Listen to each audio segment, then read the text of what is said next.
السلام علیکم ڈاکٹر صاحب، میرا نام شاہد ہے اور میں ایک ادارے میں کیشیئر ہوں اور قرآن پاک کا بھی ایک چھوٹا سا طالب علم ہوں۔ میرا سوال یہ ہے کہ آج کل ہمارے ہاں اہل سنت کی ایک جماعت لوگوں کو اللہ کے راستے میں بلانے کے لیے مسجدوں میں اور بازاروں وغیرہ میں دین کی دعوت کے کام میں مشغول ہے، لیکن ایک عجیب سی بات جو میرے علم میں بھی اور کچھ دوسرے افراد کے علم میں بھی مطلب کہ یہ ہے، اور وہ یہ اعتراض کرنے میں آئی ہے کہ اگرچہ وہ امر بالمعروف اور نہی عن المنکر کے زمرے میں کسی درجہ میں بھی کوشاں ہیں، مگر ان کا طریقہ کار جو ہے وہ سنت کے مطابق نہیں ہے۔ ہر نماز خصوصاً عصر کے بعد ان کی اپنی ایک کسی عالم دین کی ایک کتاب ہے، احادیث کی مستعار لی ہوئی کتاب ہے، اور رسول اللہ کے فرمان ہیں اس میں، مطلب کہ سارے کے سارے جو بھی مطلب کہ شامل ان کو پڑھتے اور پڑھاتے ہیں۔ لیکن اگر کوئی مسلمان امت بے شک نیت کی پاکیزگی میں انتہا درجے کی بلندی پر بھی کیوں نہ ہو، لیکن جو چیز قرآن کی قوت تسخیر میں شامل ہے اس کو کسی دوسری کتاب کے اندر رکھ کر اس کے ذریعے سے لوگوں کو قائل کرنے کی کوشش کی جائے، تو کیا یہ درست ہوگا؟ اور اس کے معاملے میں نے دیکھنے میں آیا ہے کہ کافی لوگ بھی واقعتاً یہ ہے کہ واقعی وہاں پر آ جاتے ہیں، لیکن چونکہ اس میں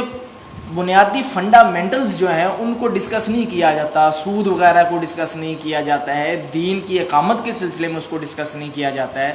صرف یہ کہا جاتا ہے جی کہ آپ مطلب کہ نماز پڑھ لو، روزہ رکھ لو، زکوٰۃ دے دو جی، یعنی کہ سب اپنا کہہ لیں کہ وہ ایک نعرہ کہتے ہیں کہ کافروں کو مطلب کہ مسلمان کر لو تو نہ رہے گا کفر، تو مطلب کہ سبھی ٹھیک ہو جائیں خود بخود۔ تو اس کے ذریعے سے کیا یہ جو چیز ہے کسی دوسری کتاب کے اندر رکھ آپ کر نے بہت بات لمبی کر دی ہے، اور اس کو سمجھنا، تو کیا یہ جائز ہوگا؟ کیونکہ تمہید بغیر اصل میں وہ بات جو سمجھانا چاہتا ہوں، کہنا چاہتا ہوں، وہ مطلب کہ پوری نہیں ہو پائے گی جو کہ دیکھنے میں مطلب کہ آ رہی۔ بس میرا یہی سوال ہے کہ کسی کتاب کے ذریعے سے جو کہ قرآن پاک میں خوبی ہیں وہ سمجھنا وہ جائز ہے کہ نہیں؟ تشریف رکھیں۔ دیکھیے، اصل میں اگرچہ آپ نے اس جماعت کا نام نہیں لیا، لیکن میں سمجھتا ہوں کہ سبھی سمجھ گئے ہیں کہ یہ آپ تبلیغی جماعت کے بارے میں بات کر رہے ہیں۔ تو ہمارا ایک مستقل اصول یہ ہے کہ ہم جماعتوں پر نام لے کر اور ان کی نفی کرنا، ان کی تردید کرنا، ان پر تنقید کرنا، یہ ہم عام طور پر پسند نہیں کرتے۔ ہمارا کام یہ ہے کہ ہم اپنی جو مثبت دعوت ہے جس انداز میں وہ پیش کرتے ہیں۔ البتہ آپ نے جو باتیں کہی ہیں اس میں کچھ تھوڑے مغالطے ہیں۔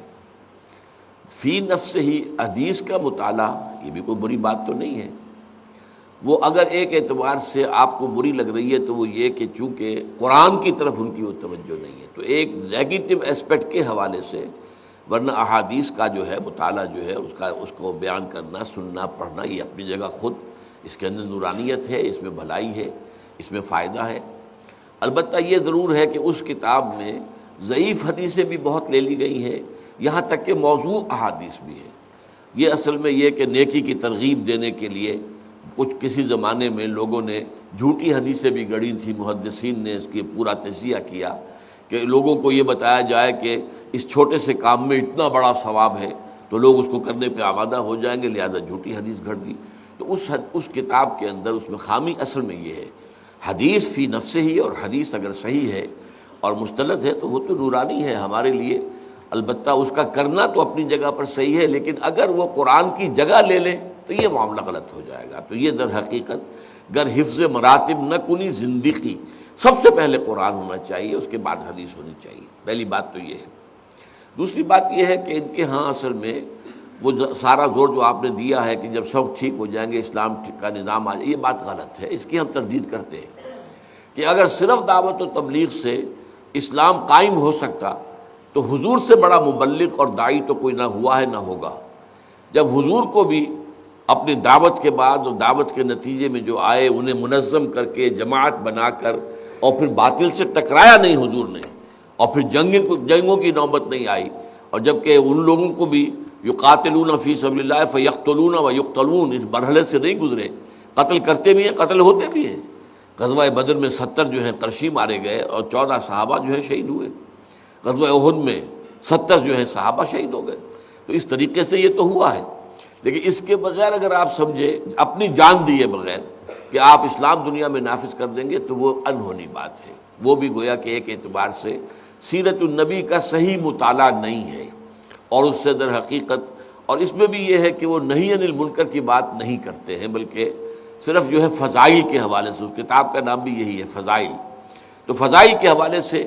نیکی کی تلقین تو کرتے ہیں، لیکن ہم یہ کہتے ہیں کہ ٹھیک ہے اگر کسی کی تلقین سے ایک بے نمازی نمازی بن جائے، روزہ نہ رکھنے والا روزہ رکھنے لگے، داڑھی شیو کرنے والا داڑھی، تو اچھی بات ہے، بری بات تو نہیں ہے،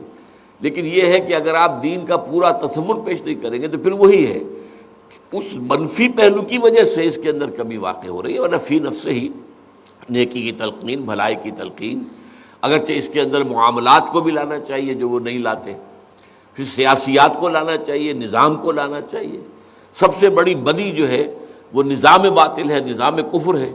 اس کی نفی ہونی چاہیے، اس کے خلاف جد و جہد ہونی چاہیے۔ تو یہ ہے وہ چیزیں کہ جو کچھ ان کے ہاں نہیں ہے، اس کی وجہ سے جو کچھ وہ کر رہے ہیں وہ میرے نزدیک محدود سا ہو کر رہ گیا ہے، لیکن یہ کہ بہرحال پھر بھی کسی نہ کسی درجے میں فائدے سے خالی نہیں ہے۔ اب جو لوگ فرض کیجئے کہ ٹیلی ویژن پر بیٹھے رہے اور گھنٹوں لگا دیں، اب وہ اگر مسجدوں میں بیٹھتے ہیں اور وہاں پر جا کر جو ہے جو ذکر کرتے ہیں یا کچھ اور کرتے ہیں، رات کو مسجد میں سوتے ہیں اور صبح کو جو ہے تہجد کے وقت سب جاگتے ہیں، تہجد پڑھتے ہیں، تو یہ کام بہرحال نیکی کے ہیں، اچھے ہیں، تو ہم ان کی اس طریقے سے مطلق جو ہے مخالفت اور تنقید نہیں کرتے۔